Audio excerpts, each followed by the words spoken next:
Salut.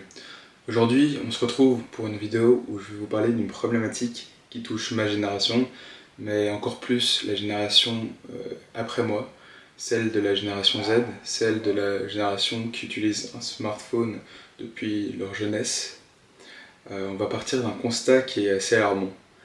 Et on remarque de plus en plus de suicides, une baisse d'estime considérable de la part des jeunes, de plus en plus de dépression également. Et on remarque également une courbe de la moyenne générale du QI baisser d'année en année. On a perdu 7 points en 20 ans. Alors, on va parler du premier constat qui explique un peu la raison de notre addiction. C'est la dopamine. Donc, la dopamine, à savoir, c'est une hormone qui joue un rôle crucial dans notre cerveau en nous motivant à atteindre des objectifs et en nous récompensant pour nos efforts. Donc en fait, elle apparaît dès que nous scrollons sur notre téléphone, dès que nous avons un message, dès que nous recevons un like. Et le problème avec ça, c'est qu'on a une sorte d'accoutumance à la dopamine. Donc cette libération constante de dopamine sans fournir d'efforts réels peut nous conduire à une sorte de fatigue de la dopamine. En d'autres termes, plus nous obtenons de la dopamine abondamment et facilement, plus notre seuil de satisfaction augmente. Donc ça nous rend en fait moins sensibles aux récompenses ordinaires et nécessite des doses de plus en plus fortes. Il faut savoir aussi qu'après le pic de dopamine, s'ensuit une chute qui est assez considérable, une chute qui peut s'accompagner de dépression, de baisse de motivation, de fatigue un peu extrême.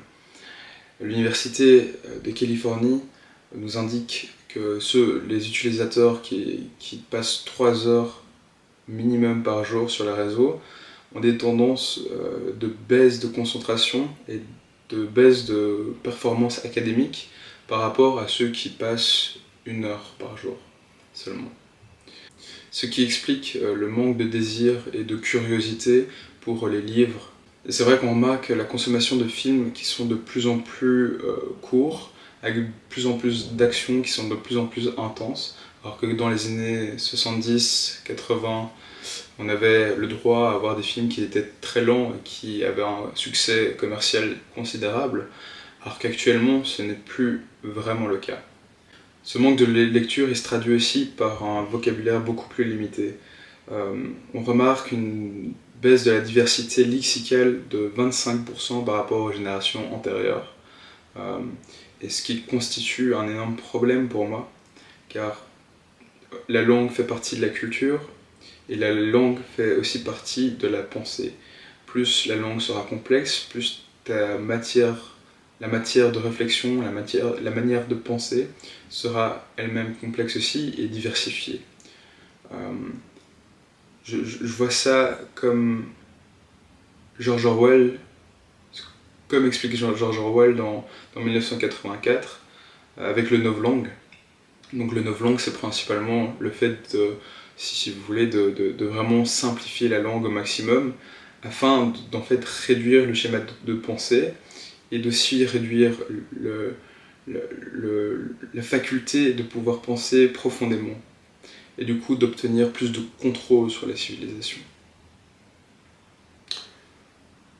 On remarque aussi ça dans les musiques, par exemple, on remarque beaucoup plus de musiques qui font 2-3 minutes, alors que dans les années 90, les morceaux pop, ils faisaient en général 4 à 5 minutes.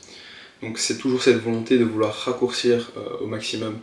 En deuxième lieu, je vais parler de la bulle algorithmique. On sait très bien que les réseaux sociaux veulent attirer ton attention à tout prix.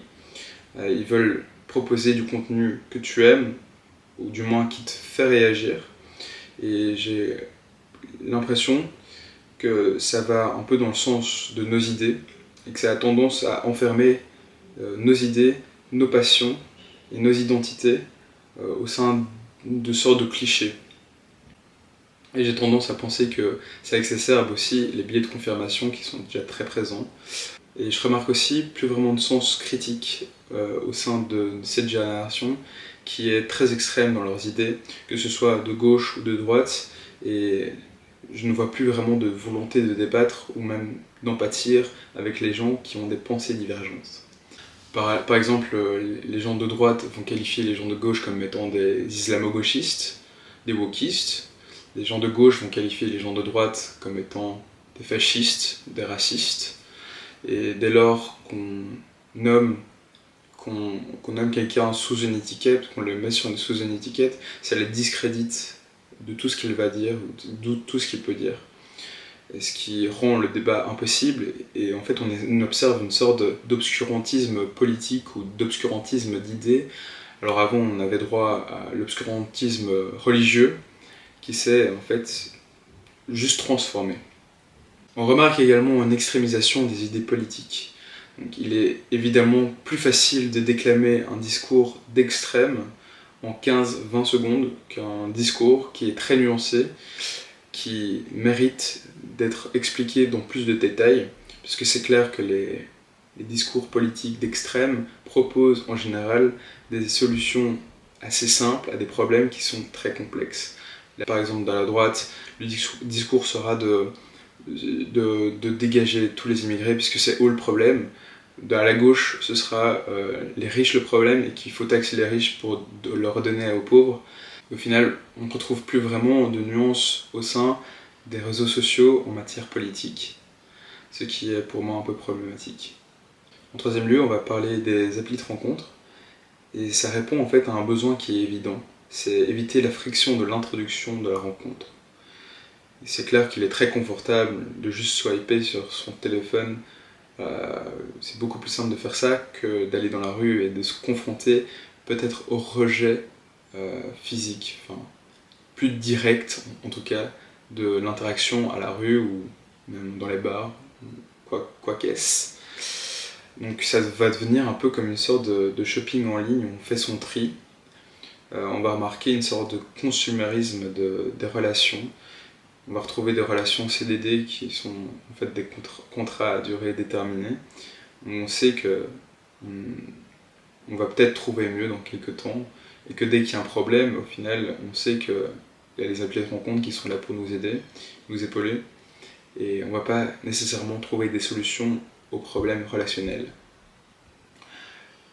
L'université de North Texas a prouvé qu'il y avait des énormes problèmes de dépression, d'anxiété chez les filles, de par le fait de la superficialité de l'image donnée par les filles sur ces applis de rencontre, et aussi de la nature éphémère des relations qui en découlent.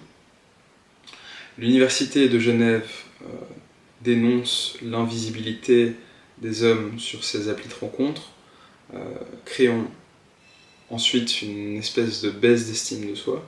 Donc c'est clair que en fait 95% des hommes sont invisibilisés et 5% sont peut-être mis en avant sur ces réseaux. Tu dois faire partie en fait des 5% des hommes les plus attirants pour vraiment être visible sur ces réseaux.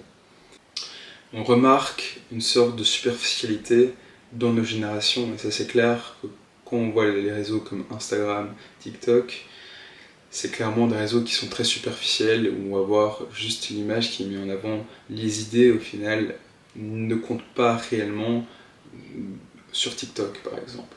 On ne peut pas aller au fond de ces idées en une minute de vidéo, c'est impossible. Je vais finir par une phrase de Rousseau, du Contrat social. La quête de connaissances et des sciences éloigne les hommes de leur véritable nature et les rend trop confortables. Et je le trouve assez clairvoyant sur ça.